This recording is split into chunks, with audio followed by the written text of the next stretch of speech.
Thank you very much. I guess I'll use the microphone. I think I probably can project, but that way everybody is sure to hear me.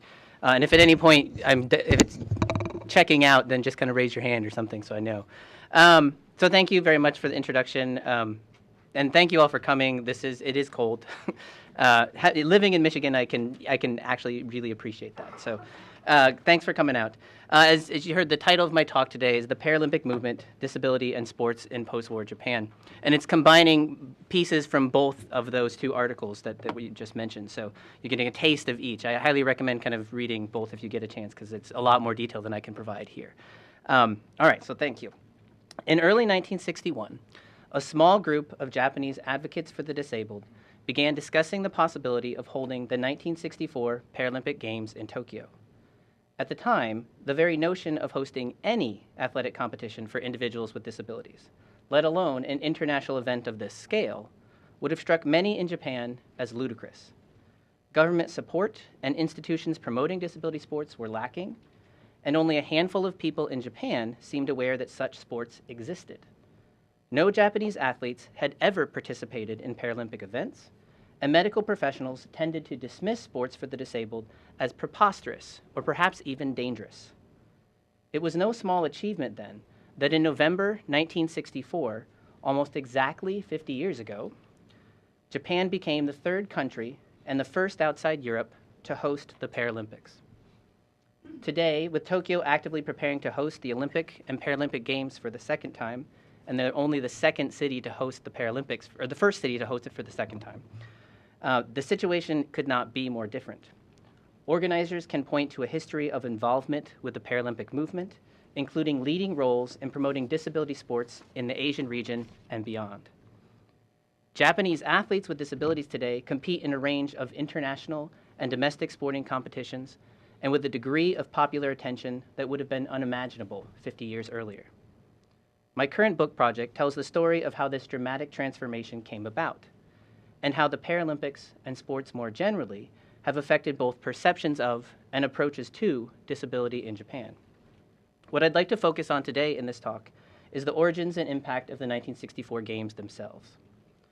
Despite their obvious significance to the Paralympic movement and the history of disability sports more generally, Japan's first Paralympic Games have received little scholarly attention in either Japanese or English. Existing accounts, which include mostly official reports and institutional histories, tend to focus on key organizers whose vision and effort helped overcome obstacles to bring the Paralympics to Tokyo. These men, and most of them are men, and many other individuals played pivotal roles, but today I'd like to offer a closer consideration of the events leading up to the Games, which reveals a more complex picture involving intersecting personal, local, national, and transnational actors and motivations, all of which culminated in intense pressure to hold the Games in Tokyo immediately following the Olympics. Because the existing scholarship on the Tokyo Paralympics is currently so limited, it will also not be surprising that scant attention has been given to how these Games, and especially their participants, were represented in Japan. Studies of more recent Paralympic coverage, however, have demonstrated that representations of Paralympic athletes have often relied on images and descriptions that reinforce medicalized understandings of disability. Athletic involvement and achievement have also tended to be framed in terms of overcoming disability through sports, which is a reductionist approach that presents Paralympians as either victims who warrant pity or as so-called super Crips, who merit attention because they have not allowed their disability to prevent them from pursuing and achieving success. As I will highlight today, the representations of athletes participating in the Tokyo Paralympics share several similarities with those from more recent sporting events for the disabled. But an analysis of the materials associated with the 1964 Games also serves as a useful reminder that the representations we often see today have a history. Because Japan was among the earliest countries to host the Paralympics, and did so at a time when few in the country were even familiar with disability sports, the Tokyo Games provide a unique vantage point for exploring how a significant population was introduced to the Paralympic movement and its ideals. In that sense, a study of these games can help explain to some extent how patterns of representation and stereotypes took shape. An examination of the Tokyo Paralympics demonstrates in particular that the perceptions and approaches the Paralympic organizers adopted were pivotal in shaping these early representations. Their emphasis on sports as a means of rehabilitation ultimately helped to reinscribe pre-existing medicalized views of the disabled body. At the same time, disability advocates and Paralympic athletes were able to take advantage of the prominence of the Tokyo Paralympics to articulate and display alternate understandings of disability to a large audience. And this, in fact, laid the groundwork for Japan's domestic disability sports movement and a broader, gradual shift in perceptions of disabled athletes in post-war Japan. At the core of these efforts was a form of co-constitution, a negative nationalism of sorts that praised the brightness of foreign Paralympians, while at times demeaning Japanese athletes. The purpose of such co-constitution was to highlight the flaws in Japanese approaches to disability in order to spark changes.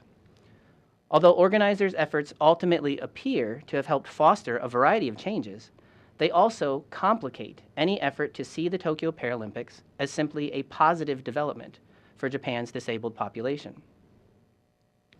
Because the Tokyo Paralympics were unprecedented in several respects, their origins and place in the broader history of the Paralympic movement merit a brief overview. In 1964, when the Paralympics arrived in Japan, the Games themselves were still in their early stages of development, having started only in 1948 as a small archery competition between two teams of paraplegic athletes at Stoke Mandeville Hospital in Aylesbury, England. Over the next several years, these annual games continued to add new sports and participants, becoming a full-fledged international competition in 1952. The new International Stoke Mandeville Games for the Paralyzed left England for the first time in 1960, when Rome hosted the event shortly after the Olympics. With more than 400 athletes from 23 countries participating, the Games in Rome have since been officially recognized as the first Paralympic Games. Thus, in November 1964, when Tokyo welcomed the second Paralympics, which was officially known as the 13th International Stoke Mandeville Games for the Paralyzed, that's why they shortened it, Japan became only the third country to host what was already becoming the premier international sporting event for the disabled. At the time, Olympic cities were not required or even expected to host the Paralympics, so Japan's hosting of the Games was never a foregone conclusion. The effort to bring the Paralympics to Tokyo was undeniably complex, involving multiple actors and motivations, and I'd like to turn now to an admittedly oversimplified account of the origins of the 64 Games, beginning with brief descriptions of the three key organizers, Ludwig Gutmann, Nakamura Yutaka, and Kasai Yoshisuke. We'll see if this works okay. And I apologize, the pictures are a little pixelated. When I blew them up, they got pixelated, so sorry about that. Among the numerous individuals involved in the development and promotion of sports for the disabled, Ludwig Gutmann, who eventually is knighted, is certainly the most famous. As director of the National Spinal Injuries Unit at Stoke Mandeville Hospital, Gutmann became known for his sports before surgery approach. Gutmann's approach incorporated sports as a critical component of his rehabilitation programs for people with severe spinal injuries. Gutmann was instrumental in the establishment of the Stoke Mandeville Games, and especially the early efforts to link them to the Olympic movement. He would continue to be an integral figure in the disability sports community until his death in 1980. In many ways, Nakamura Yutaka, a Japanese doctor from Beppu in Oita Prefecture, exemplifies Gutmann's impact. Nakamura himself observed that he had given little thought to the role of sports for the disabled until he visited Stoke Mandeville Hospital in 1960. Impressed with reports from Stoke Mandeville that 85% of patients with spinal injuries there experienced some level of rehabilitation in only 6 months, Nakamura returned to Japan in August 1960 and launched an immediate effort to promote sports as part of Japanese rehabilitation practices. Despite initial resistance and criticism from many of his medical colleagues, in late 1961, Nakamura worked with the Oita prefectural government to organize Japan's first competitive sporting event for disabled athletes in Oita. Because of his early organizational experiences and his connections with Gutmann, Nakamura assumed a pivotal role in efforts to bring the Games to Tokyo. In the years that followed, Nakamura became one of Japan's most well-known advocates for disability sports and disability rights at home and abroad. In fact, 2 of the chapters in my book focus on international events that Nakamura helped establish. The annual Oita International Wheelchair Marathon, and this depicts the first one in 1981, as well as the Far East and South Pacific Games for the disabled, much more commonly referred to as FISPIC. This one's from 1975, first held in Oita Prefecture. And the FISPIC Games are the precursors of the contemporary Asian Para Games, the most recent version of which were held in South Korea last month. So this is kind of an ongoing thing that he helped launch. Much like Nakamura, Kasai Yoshisuke appears to have had little previous exposure to sports for the disabled prior to the summer of 1961, when he witnessed a sports event for the disabled while visiting Germany. In fact, Kasai was a relative latecomer, only joining the organizational efforts behind the Tokyo Paralympics in 1962. At the time, this former Health and Welfare Ministry official was serving as chair of the Association for the Promotion of Social Welfare, which helps explain why Kasai was selected as the official leader of the Paralympic Organizing Committee. The influence and connections that came with his background would have been critically important for the emerging disability sports movement in Japan. As chairman of the Organizing Committee, Kasai frequently served as the public face of the Tokyo Games in both official and popular venues, and he continued to be a tireless promoter of disability sports long after the Games ended. The very fact that 2 of the key leaders in Japan's disability sports movement, Kasai and Nakamura, had minimal familiarity with disability sports before 1960 exemplifies the challenges that faced efforts to bring the Paralympics to Tokyo. Although the Paralympics at the time were smaller and less formal than they are today, initially Japan had no organizations in place to promote the Games, no governmental backing, no funding, no athletes prepared to participate in them, no popular interest in the Paralympics, and only a handful of individuals who had any awareness of their existence. In other words, hosting the Games in Tokyo was a remarkable undertaking, a point that raises a natural question. How did this happen? With the success of the Rome Paralympics and the ongoing growth of the annual Games held at Stoke Mandeville, it might seem only natural that Gutmann and other organizers of the International Games would look to Tokyo, the host for the next Olympics, as the future site for the 13th Stoke Mandeville Games. However, Japanese source materials suggest that there was very little reason for anyone, including the organizers in Rome, to believe that Tokyo would be willing or able to host the Paralympics. For one thing, no Japanese athletes or official observers had ever participated in or attended the International Stoke Mandeville Games at that point. Although the International Paralympic Committee website claims that support for Gutmann's plan to hold the Games in Tokyo, and I quote, was boosted by the positive reactions of Japanese observers who visited the 1960 Games in Rome, unquote, the sole Japanese person who actually witnessed these games was Watanabe Hanako, and her presence at the Paralympics appears to have been partly accidental, since she was married to the chief of the Rome Bureau of Japan's Kyodo News Service. Fortunately, Watanabe was also a scholar of labor and welfare policies, and she took an avid interest in the Games. She reportedly spoke with Gutmann about the possibility of holding a similar event in Tokyo, but this discussion was certainly not an official commitment. Perhaps it goes without saying, but a conversation with a single, enthusiastic spectator hardly seems like the best foundation for planning a major international sporting event in a foreign country. I'm sure the IPC would be fine with that these days. According to official accounts, the 1964 Games were rooted in a series of events that occurred in Japan during early 1961. In February, Okino Matao, the director of the Japanese branch of the World Veterans Federation, received materials about disability sports from the head office in Paris, and he had these translated then into Japanese.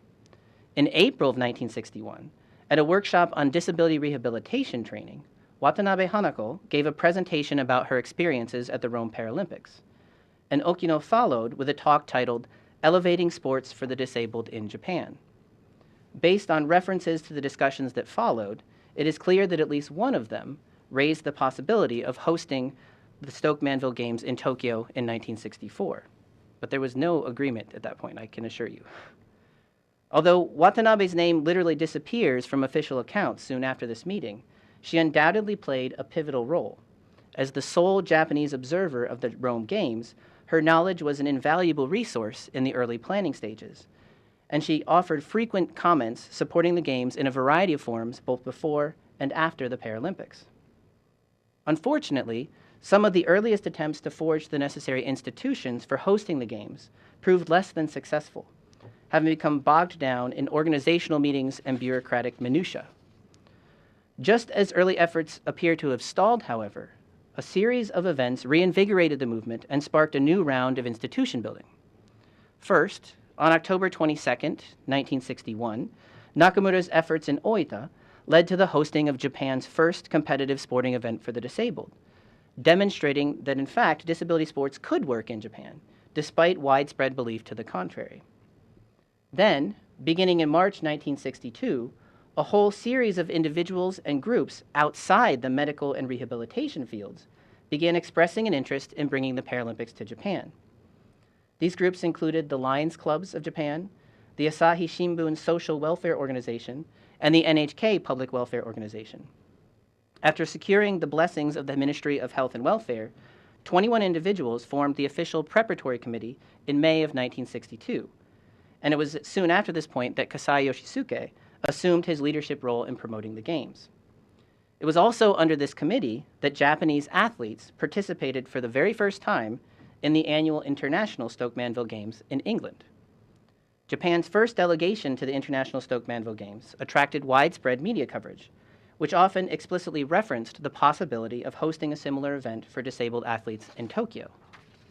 In early August of 1962, the recently returned athletes and several members of the preparatory committee also met with members of the imperial family, including Crown Prince Akihito, the current emperor of Japan.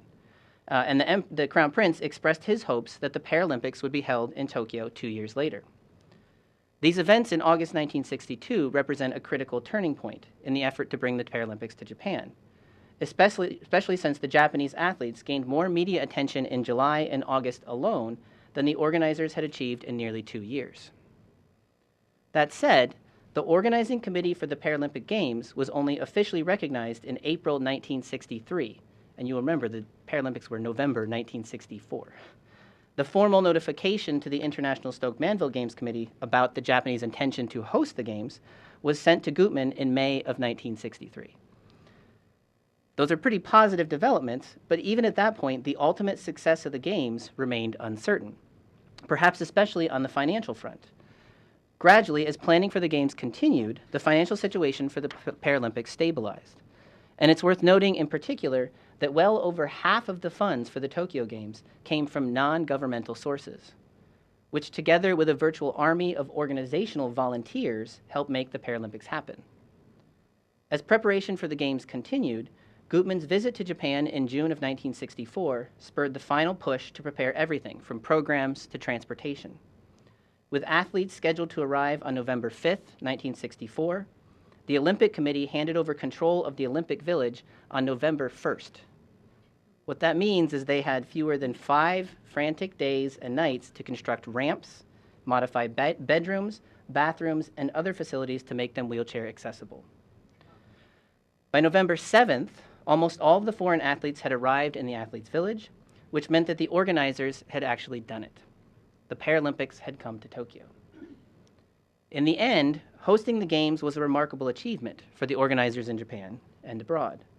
But these Games also proved significant to the broader history of the Paralympic movement, in part because they adopted a structure unlike any of the International Stoke Manville Games before or after them. The Tokyo Paralympics was a 2-part sporting event that linked differing approaches to disability sports at the same venue.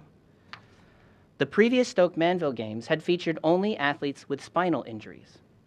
Japanese organizers, in contrast, expressed a desire to host a multi-disability sporting event early in the planning stages. The final form of the Tokyo Paralympics seems to reflect a compromise. There was an international sports meet that served as the formal International Stoke Manville Games.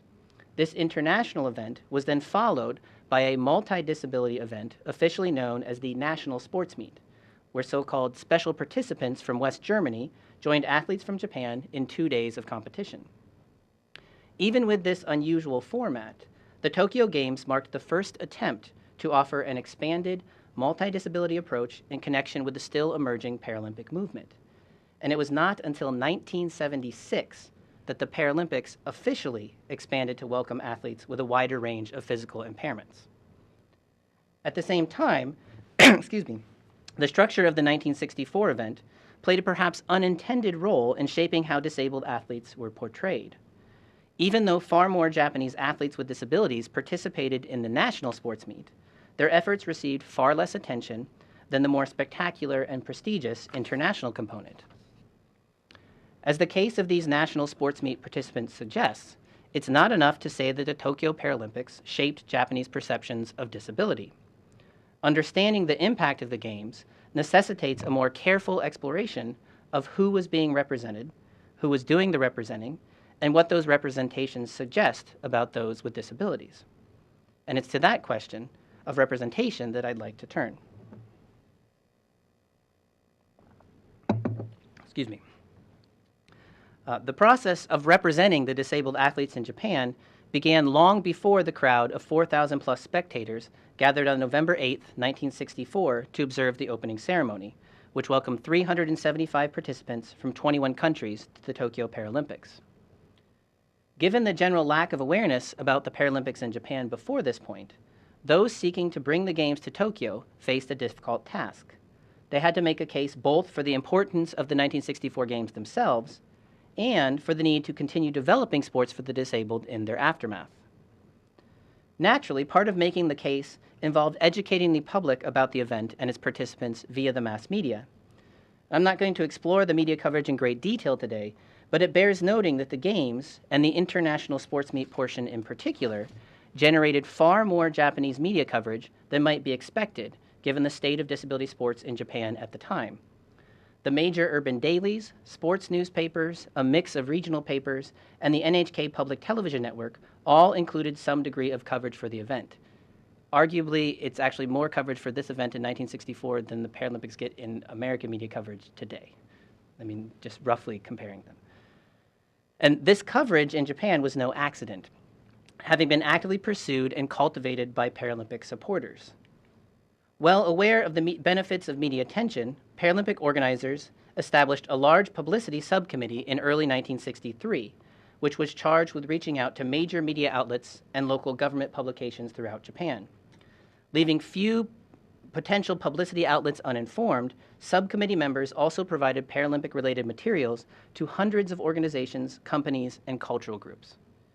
During the Games themselves, subcommittee members sought to maximize coverage by offering almost free media access to all areas and events as long as it did not interfere with the competitions underway.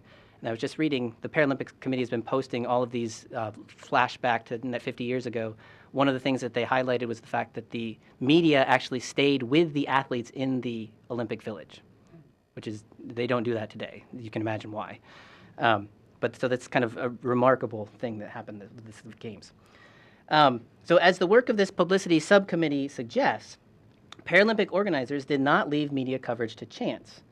They could not ultimately control how the media covered the Games, but that did not stop them from attempting to direct coverage towards their own self-described agenda of, and I quote, raising societal awareness and understanding about disability issues and generating discussion about promoting rehabilitation practices.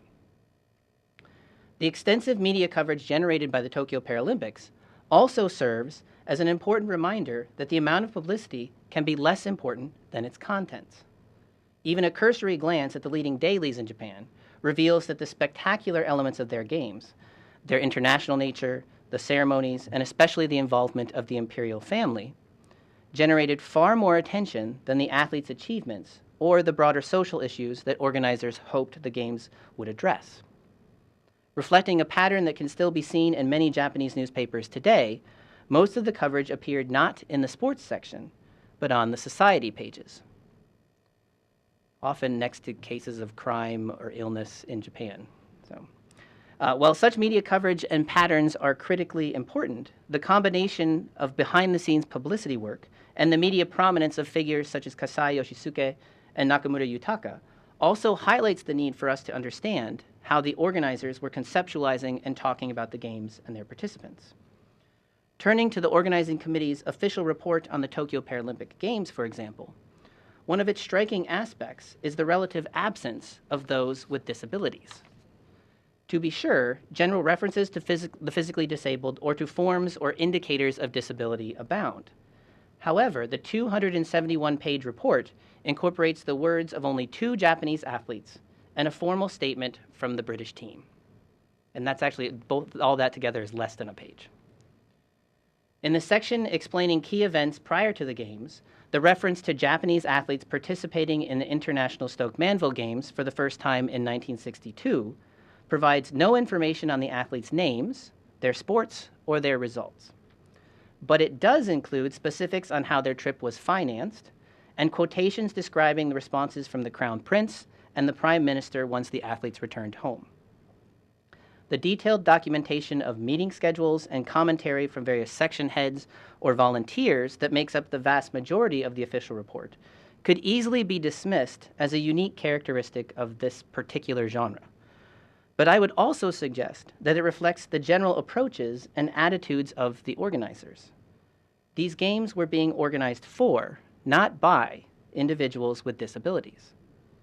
By all accounts, the early organizational efforts were initiated and dominated by able-bodied medical professionals and individuals associated with government agencies or national welfare and disability groups. On one hand, the situation in Japan was hardly unique. Many of the so-called pioneers of disability sports around the world, including Gutmann, have been able-bodied individuals interested in promoting rehabilitation. Japan's far from progressive attitudes towards disability in the 1960s would have made it especially challenging for disabled individuals to promote disability sports themselves. On the other hand, the dominance of able-bodied promoters before, during, and after the Paralympics did little to change paternalistic views of the disabled as individuals incapable of acting without the help of the able-bodied. Although it seems clear that organizers were interested in improving the lives of Japan's disabled population, in their earnest efforts to do so, they appeared to have crafted a story that gave greater attention to themselves than the population they aimed to serve. The prominence of certain promoters in some of the official materials threatens to overshadow the intended focus of the event, the athletes. For instance, in a documentary about the Paralympics produced by the NHK Public Welfare Organization, which is one of the earlier supporters, only 3 athletes are named, while Gutmann, Kasai, Nakamura, 4 Japanese celebrities who participated in a promotional autograph event before the Games, and several members of the imperial family all received both name recognition and extended screen time. Even the royal box in the stands gets a special mention and a long shot. In addition, the very first photo in the English program portrays the Crown Prince, the patron of the Tokyo Paralympics. This link between the Crown Prince and the Paralympic movement in Japan was no mere happenstance. It was a carefully cultivated relationship meant to generate publicity for the Games and bolster the international reputation of Japan's future monarch. Strategically, for the organizers, seeking imperial patronage made perfect sense, especially since the Crown Prince proved to be a long-term ally in an effort to promote sports for the disabled in Japan. The Paralympics, I anticipate, the patron will be the current Crown Prince of the 2020 Games. I anticipate that because he's been connected with many disability sports events. So this is a long-term relationship. But since many of the official materials seem to place particular emphasis on this patronage or the mere presence of imperial family members at the Games, we are left wondering whether the Crown Prince's support was being interpreted as advocacy or as charity. In his words of welcome at the opening ceremony, Crown Prince Akihito did in fact express an interest in fostering changes for those with disabilities. Not surprisingly, given the setting, his speech focused on sports as the means by which many of the participants had recovered their health and achieved their rehabilitation, or more literally, in the Japanese words, would be return to society. The Crown Prince was not alone in his views on such benefits of the Games. Impressed with the results that they were seeing or hearing about from abroad, Organizers such as Kasai and Nakamura focused on rehabilitative potential as a primary selling point of the Paralympics and sports for the disabled more generally. As Kasai observed in an article he published in the Ministry of Health and Welfare's official bulletin in December after the Games, Japan's previous experience with the sports for the disabled had been limited to recreational field days, which were, and I quote, far removed from sports aimed at rehabilitation that can build up the body and inspire confidence and courage, unquote. For Kasai and others, promoting sports as a tool for rehabilitation was a new and superior technique from abroad, and it was a critical means of improving the social welfare of Japan's disabled population in general.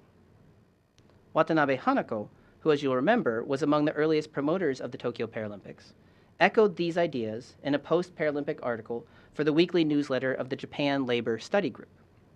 Referring to the oft-mentioned 6-month rehabilitation rate in Europe and the United States, Watanabe argued that the real significance of the Paralympics lay in their demonstration that participation in sports was an inseparable element of getting the disabled back into society and especially back to work.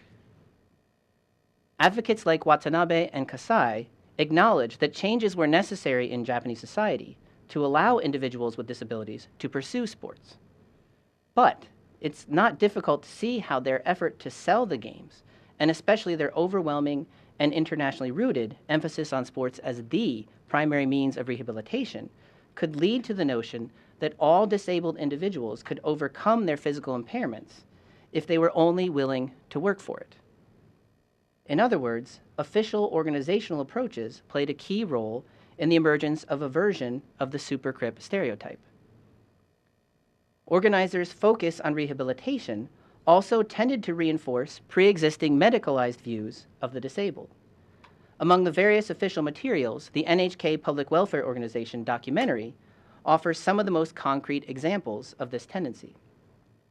After an opening shot of airplanes, the narration notes that a new group of foreign athletes has arrived in Japan in the days soon after the Tokyo Olympics.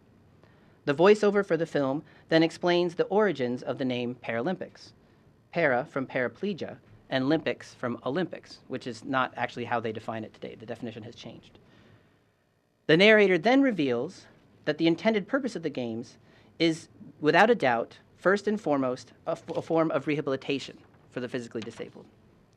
These opening scenes also include the seemingly obligatory references to the amazing rehabilitation rates in Great Britain, coupled with images of the British team members smiling and interacting cheerfully at the airport and on their way to the Olympic Village. After breaking to Oita Prefecture's Beppu National Hospital, the film offers its first glimpse of Japan's own athletes, who are engaged in their final practices before leaving for the Games. And here the narrator provides the first specific indication of how sports can aid such individuals.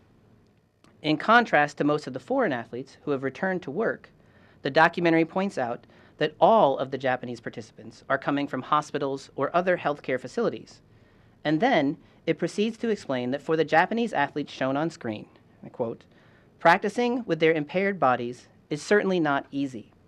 But one by one, their faces light up with joy as they realize that they can do it if they try, unquote.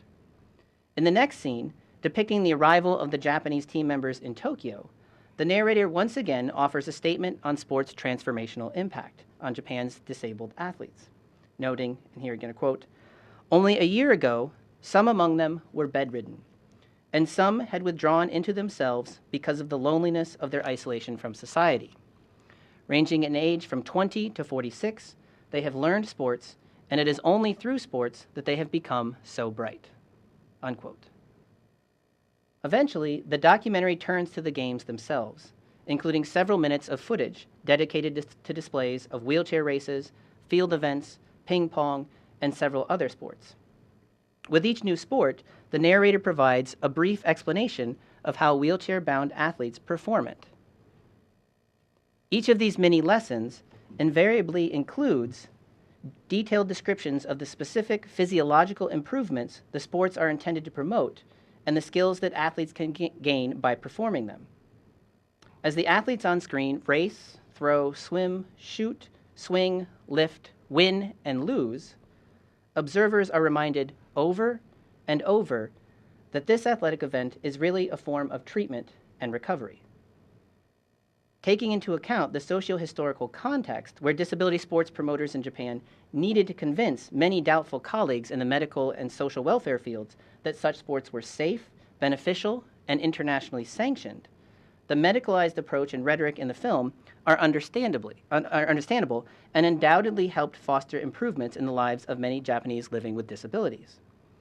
That said, official emphasis on sports as a rehabilitative tool, especially apparent in the documentary, simply recast would-be athletes as another kind of medical patient. They might be out of the hospitals, but their bodies were still being subjected to a uniquely medicalized gaze, one that reinforced rather than challenged understandings of disability as an individual health issue. The emphasis on rehabilitation that is so apparent in the documentary proved appealing to Japan's Paralympic promoters, in part because many of them saw their own nation's approach to disability at the time as inherently flawed, especially after they had learned about the experiences of disabled individuals outside of Japan. Overcoming what many saw as a dramatic gap between Japan and the West necessitated the adoption of Euro-American methods and views of disability, a process that could only happen if people in Japan were aware of the flaws in the Japanese system. While the Tokyo Paralympics were widely hailed as a success, Nakamura Yutaka saw something different.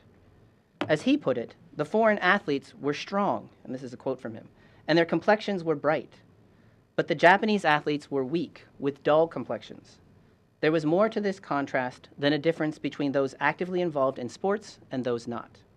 It reflected a difference in daily lives, unquote. For Nakamura, the Paralympics served as a clear indication that his nation's approach to disability was woefully lacking. Aono Shigeo, who was one of the two athletes to have his words featured in the official report and seen here delivering the athlete's oath, and you will notice right behind him, that is Nakamura. But Aono Shigeo offered a more explicit critique, observing that he was, and again, quote, not alone in wondering where the brightness of the foreign athletes came from. Aono cited the different national welfare systems and the stability of life that the foreign athletes benefited from, and he concluded that there is too big a gap between the current situation in Japan and that of the developed nations. And that language, developed nations, would have probably cut right to the heart because Japan is really selling itself as a developed nation at this point. But so while Aono expressed his own joy about the opportunity to participate in the Games, he also felt that they shined a light on problems in Japan that he was all too familiar with. The Crown Prince, too, seems to have shared such concerns about Japan's approach. In the days following the Games, he hosted a meeting to congratulate the members of the organizing committee on their accomplishments. But according to the official report, he began with an implicit criticism of the Japanese system.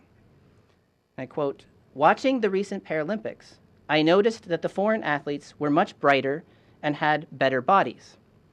I know that unlike the Japanese athletes who tended to come from hospitals or healthcare facilities, the majority of the foreign athletes had already returned to society. I think that foreign rehabilitation is going well," end quote. Although the Crown Prince stopped short of actually saying that Japanese practices were failing, he really did not have to. Everyone in the room with him already knew, and they responded not with a defense, but with a pledge to pursue change. Given its repeated appearance in many of the comments from the Paralympic supporters and participants, it's perhaps not surprising that brightness, and akarui in various forms, also proved to be a recurring idea in the NHK Public Welfare Organization documentary I've already talked about. The very first use of the term appears in connection with the arrival of the British athletes, whose bright smiles seem only natural, since viewers are informed that Britain has an exceptionally high rehabilitation rate and that the British team consists entirely of fully employed members of society. This portrayal of the cheerful British athletes heading for the athletes' village serves as a foil for the next scene where viewers see the Japanese athletes for the first time, but not before getting a clear indication of their location, an extended shot of the sign marking the entrance to Beppu National Hospital. This image, combined with the narration, provides a clear indication that Japan's athletes are inferior to their British counterparts. The Japanese team members are not employed members of society. they are still hospital bound, and they are only beginning to experience some joy as they realize they can do sports. The depiction of the Japanese athletes at the hospital, when combined with the next scene showing the Japanese team's arrival in Tokyo, constructs a sort of narrative. The Japanese Paralympians start in hospitals, begin learning sports, travel to the games, and finally become so bright. It's also critical to note here that this scene offers the only use of the word bright in direct relation to the Japanese athletes. Although the Japanese athletes are frequently depicted in the film smiling, laughing, and otherwise competing and interacting in ways that seem to differ little from their foreign counterparts, who appear in many of the same scenes, these representations are not labeled as bright. When the film moves into the coverage of sporting events themselves, the notion of brightness and enjoyment takes second seat to depictions of the hard work involved in sports rehabilitative benefits, as I discussed already. In contrast, as the film nears its end, brightness returns, and notably, the Japanese athletes disappear entirely.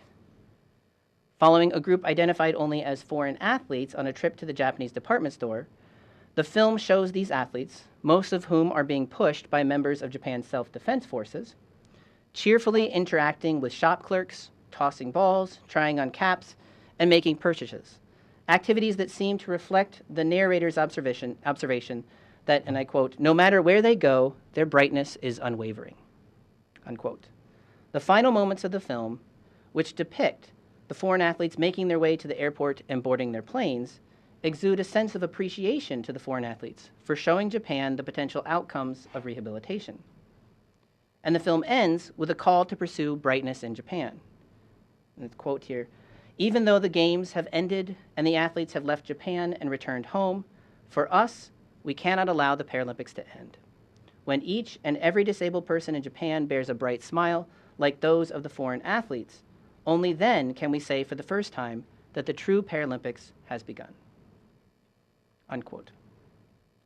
While sports might have helped Japan's own Paralympians become so bright, apparently the documentary makers did not yet find them bright enough to serve as icons for a bright future. For that future to become a reality, only outside, foreign models would do.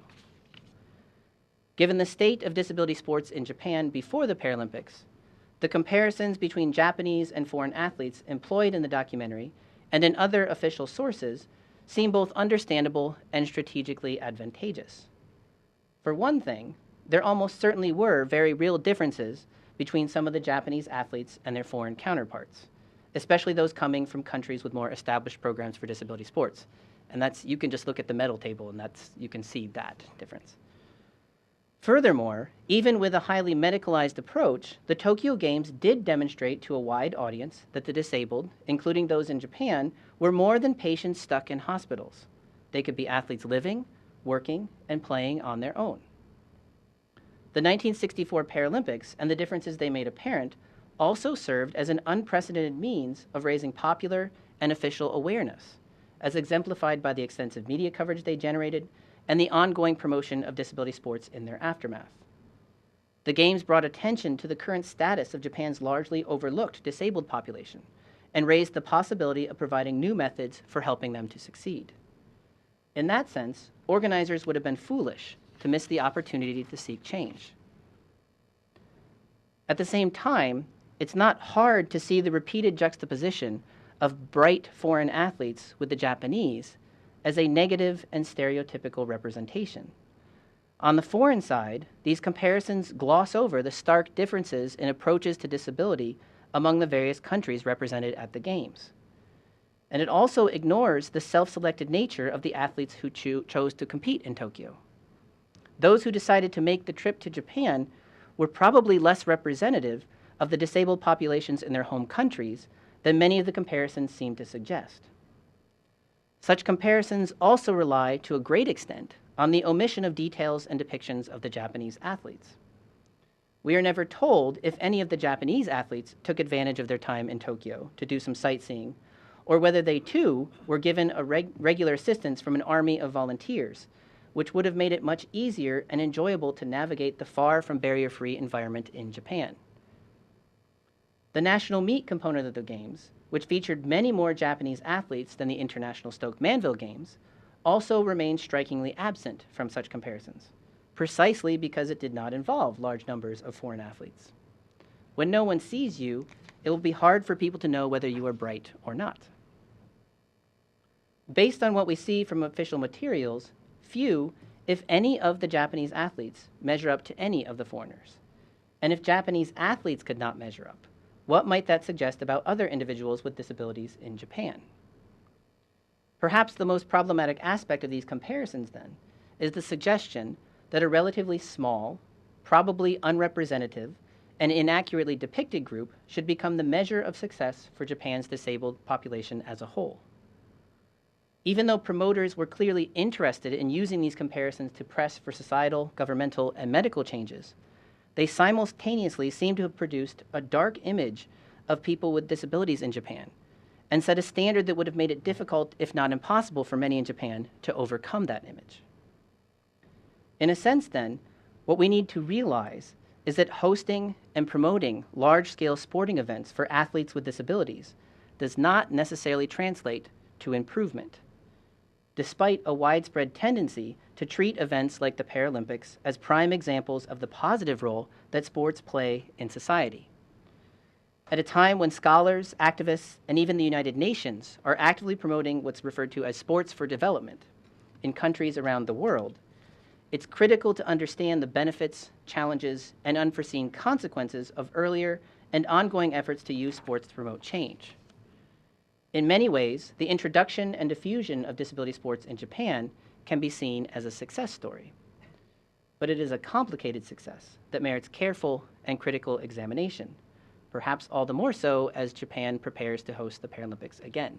And I can already tell you the rhetoric is strikingly similar. And I want to thank you today for coming out to hear a small piece of this complex and often overlooked story. Thank you.